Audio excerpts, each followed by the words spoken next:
آپ نے یہ بھی دیکھا ہوگا کہ جب رجب کا مہینہ شروع ہوتا ہے تو کچھ دنوں کے بعد ایک رسم ہمارے ملک میں کی جاتی ہے، اس کا نام ہے رجب کے کنڈے۔ وہ چھوٹی چھوٹی پیالیاں ہوتی ہیں مٹی کی، اس میں غالباً وہ کھیر ڈالتے ہیں، اس طرح کی کوئی میٹھی چیز وغیرہ بناتے ہیں اور تقسیم کرتے ہیں۔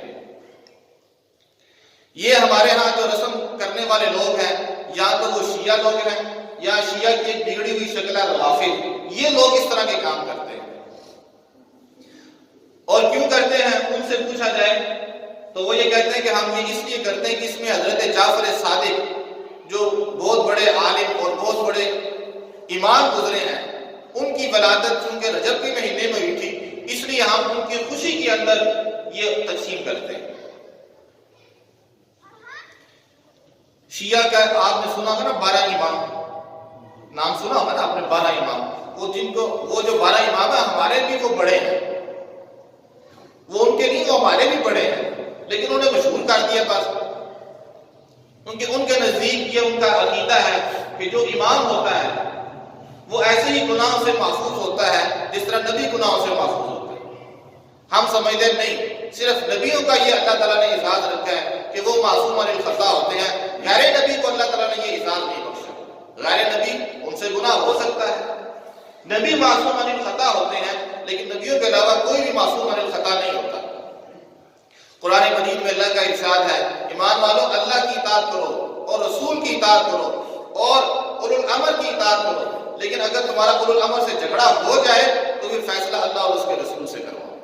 اس کا مطلب یہ ہے کہ کسی اور سے اختلاف، کسی اور سے غلطی ہو سکتی ہے، غلطیوں سے پاک ہے وہ صرف اللہ ہے۔ اور چونکہ نبی صلی اللہ علیہ وسلم اور انبیاء معصوم عن الخطا ہوتے ہیں، اگر ان سے کوئی چھوٹی موٹی ہو بھی جائے تو فوراً اللہ تعالیٰ اس کی اصلاح کر دیتے ہیں۔ ہم سے اور آپ سے غلطی ہو تو وہی آتی ہے کہ اس کو صحیح کرو کوئی، لیکن اگر پیغمبروں سے کوئی اس طرح کی کوئی بات ہو جائے تو فوراً اللہ تعالیٰ کی طرف سے وہی آ جاتی ہے کہ یہ ٹھیک نہیں ہوا۔ جس طرح نبی صلی اللہ علیہ وسلم نے غزوہ بدر کے قیدیوں کے بارے میں جو فیصلہ کیا تھا وہ ٹھیک، اللہ تعالیٰ کو وہ پسند نہیں آیا کہ یہ فیصلہ نہیں ٹھیک تھا۔ فیصلہ یہ ٹھیک تھا کہ جتنے بھی بدر کے اندر کافر قیدی ہوئے ہیں ان کو قتل کر دینا چاہیے تھا، ان سے فدیہ نہیں لینا چاہیے تھا، لیکن اب تو فیصلہ ہو چکا تھا، تو فیصلہ ہو چکا، اللہ نے بعد میں اصلاح کر دی۔ لیکن میرے اور آپ کے ہاں ایسا نہیں ہو سکتا کہ ہم نماز نہ پڑھیں تو کوئی پیغام اوپر سے آ جائے کہ تو نے نماز کیوں نہیں پڑھی۔ ہم کوئی بھی غلطی کریں تو ہمیں اس کی اصلاح نہیں کرنی۔ پیغمبروں کے ساتھ یہ معاملہ ہوتا ہے، اگر ان سے کوئی طرح کی چھوٹی موٹی لفزش ہو جائے تو اللہ تعالیٰ کی طرف سے وحی آ جائے۔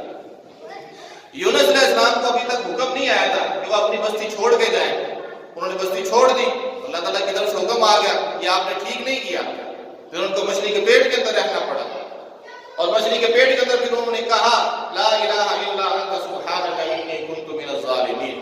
اللہ تعالیٰ نے پھر ان کو مچھلی کے پیٹ سے نکالا اور فرمایا کہ اگر اے یونس اگر آپ مچھلی کے پیٹ کے اندر یہ کلمہ نہ کہتے تو پھر آپ اس مچھلی کے پیٹ سے اسی وقت ہی باہر نکلتے، اس دن باہر نکلتے جس دن مردے اپنی قبروں سے باہر نکلتے، لیکن آپ نے چونکہ یہ کہہ دیا لا الہ الا انت سبحانک انی کنت من الظالمین، تو ہم نے آپ کو مچھلی کے پیٹ سے نکال دیا۔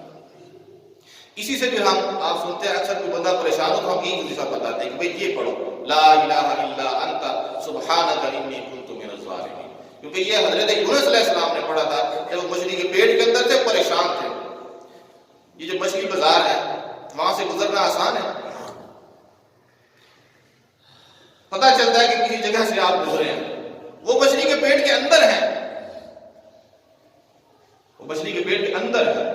ہماری تو مچھلی باہر پڑی ہوتی ہے نا، تو ہمارے وہاں سے گزرنا مشکل ہو جاتا ہے، وہ مچھیرا جو ہمارے پاس سے گزرے تو ہمیں کتنی تکلیف ہوتی ہے، لیکن اللہ تعالیٰ نے یونس علیہ السلام کو مچھلی کے پیٹ کے اندر رکھا اور فرمایا یہ تصویر کی وجہ سے بچ گئے، لا الہ الا انت جنہوں نے پڑھ لیا نا یہ اس کی وجہ سے بچ گئے، ہم نے ان کو پھر نکال دیا، وغیرہ یہ اسی وقت ہی نکلتے، اس دن نکلتے جسے مردے قبروں سے نکلتے۔ فلولا انہ کان من المسبحین للبث فی بطنہ الی یوم یبعثون۔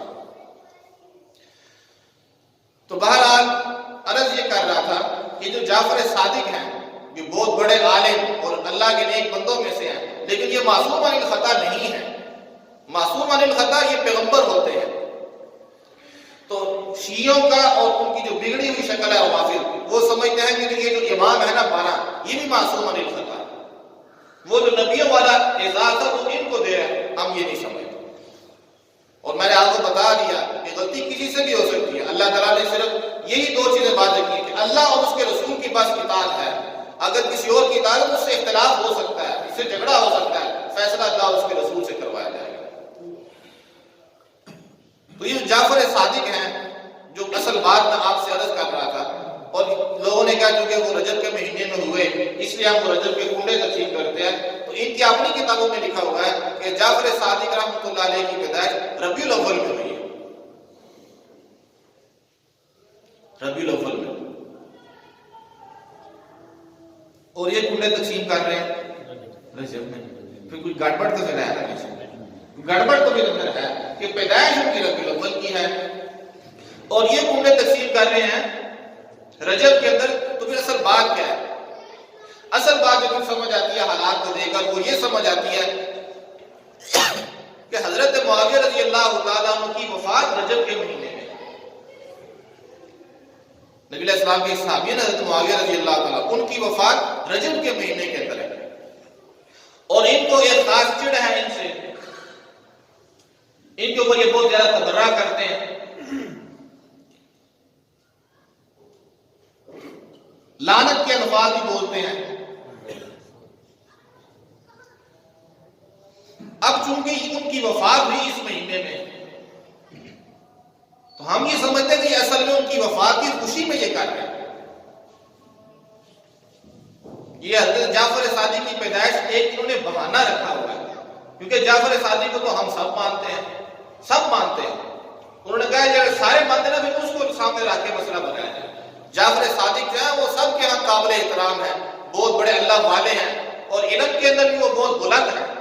ان کی پیدائش اصل میں ربیع الاول میں تھی, اس کو انہوں نے آگے یہاں جوڑا اور کہہ دیا کہ ہم ان کی پیدائش میں کر رہے ہیں. لیکن ہم یہ سمجھتے ہیں کہ نہیں, اصل میں بیماری اور ہے, اصل میں بات اور ہے. تو اور اصل بات یہی ہے کہ حضرت معاویہ رضی اللہ عنہ کے بوس کے اندر وہ ایسے کر رہے ہیں. وگرنہ اگر پیدائش کو ہی منانا ہے جیسے کہ یہ مناتی رہتے ہیں تو پھر پیدائش تو ربیع الاول کی ہے, ربیع الاول کے اندر یہ ایسے نہیں کرتے, یہ کرتے ہیں رجب کے اندر. اس لیے کوئی بھی نیا کام ہو اسے تو ویسے ہی بچنا چاہیے. چاہے جائے کہ وہ ایک صحابی کی توہین کے اوپر اس کی بنیاد رکھی جائے, اس کے اوپر ضرور بچنا چاہیے. پہلے یہ چھپ چھپ کے کرتے تھے, اب ذرا کھل کے کرتے ہیں. تو آپ ذرا بچ کے رہیں ان سے اور ان کو سمجھائیں, ان کو انہی کا کتابوں کے بارے میں کہ بھائی تمہاری کتابوں میں تو لکھا ہے جعفر صادق تو ربیع الاول میں پیدا ہوئے تھے, تمہیں پتہ نہیں ربیع الاول میں جب آئے گا تو پھر کرتے رہنا اگر تم نہیں کرنا ہے. اصل یہ بات ہے. تو اس طرح کی چیزوں سے آپ خود بھی بچیں. جو آپ کے ملنے والے ہیں ان کو سمجھائیں. آپ کے سمجھانے سے کسی کو بات سمجھ آ جائے تو یہ بہت اچھی بات ہے, وہ سعادت کی بات ہے کہ بات سمجھ آ جائے کسی کو.